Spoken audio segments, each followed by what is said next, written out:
Gather round the campfire, my friends. I've got a bone-chilling tale from Finland to share. A shocking murder mystery that remains unsolved to this day. It was the summer of 1960, and four Finnish teenagers, two cute couples named Niels, Seppo, Mila, and Anya, decided to go camping together at the gorgeous Lake Bodom just outside Helsinki. Little did they know that their weekend of young romance under the stars would end in bloodshed. On the night of June 4th, Niels, Seppo, Mila, and Anya set up their tent on the shores of Lake Bodom. They built a cozy campfire, cooked some sausages, and laughed the evening away, blissfully unaware of the evil that lurked nearby. As the moon rose high above the still waters of the lake, the two happy couples retired to their tent. They snuggled into their sleeping bags, exhausted from their day's adventures, but thrilled at the thought of another blissful day ahead. But just after midnight, a blood-curdling scream pierced the silence. Niels was jolted violently awake by the spine-chilling cries of his girlfriend Mila. As he scrambled out of his sleeping bag in terror, he came face to face with the most horrifying sight imaginable. The shadowy figure of an attacker violently stabbing his friends right through the canvas of their tent. Niels tried to fight, but the attacker quickly overpowered him. As Mila's screams turned to gurgles, Niels' world went black. When he awoke, he found himself battered and bloody, lying next to the mangled remains of his beloved Mila. Anya and Seppo lay motionless in pools of blood. In the early morning light, a pair of bird watchers reported seeing a mysterious blonde figure lurking near the teens' campsite around the estimated time of the murders. But by the time Niels was discovered by a passerby and authorities arrived on the scene, the perpetrator had vanished without a trace. The investigation began immediately as police scoured the area for clues. They were shocked to discover shoes and clothing belonging to the victims strewn haphazardly around the forest, suggesting the killer had tried to destroy evidence in a hurry as they fled the scene. Despite Niels being the lone survivor, detectives felt certain the culprit must have been an outsider. After all, how could Niels have murdered 3 people and violently assaulted himself? But as more suspects emerged, they would discover that nothing about this baffling case was as it seemed.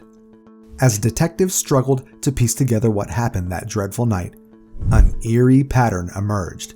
Of the 4 initial suspects, 3 would ultimately confess to the killings, and 2 would later take their own lives. First to come forward was a troubled young man named Hans Asperger, who had turned up at a nearby hospital the morning after the attack, bloodstained and deranged.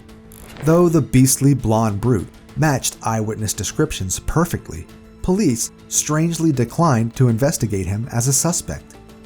Even more bizarre, as Hans lay in his hospital bed raving madly about murdering campers, nurses swore they saw an unmarked car suspiciously stationed outside, with a mystery man arriving to speak privately with Hans before quickly disappearing without a trace. While detectives disturbingly dismissed Hans as a suspect for unknown reasons, suspicions soon fell upon Valdemar, a surly shop owner who harbored a passionate hatred for the young campers at Lake Bodom. Valdemar was frequently seen frightening campers away from the area and was known to have a violent temper. Cryptically, after the murders, several locals reported seeing Valdemar suspiciously filling a well on his property. When searched thoroughly, authorities found no incriminating evidence on Valdemar's land, but rumors persist that the victim's missing belongings may still lie at the bottom of one of Valdemar's many wells. The plot thickened when Valdemar made a drunken confession years later to his neighbor, smugly admitting he was the Lake Bodom murderer, before drowning himself in those very same cursed waters the next morning. Was Valdemar a deranged killer who got away with triple homicide? Or were his ravings merely the delusional boastings of a suicidal drunk? The truth died with him at the bottom of Lake Bodom, it seemed. Meanwhile, the sole survivor of that terrifying night, young Niels, struggled desperately to recover his memory of the attack. Under hypnosis, a chilling scene emerged. Niels described a crazed, bright-eyed blonde figure looming over him, plunging a knife wildly into his friends while wearing a distinct pair of white gloves. Detectives focused intently on his bizarre specific details, unaware that another visitor would soon walk through the doors to confess. Enter Pentti, a deeply troubled delinquent whose sorrows had led him down a dark path of violence and crime.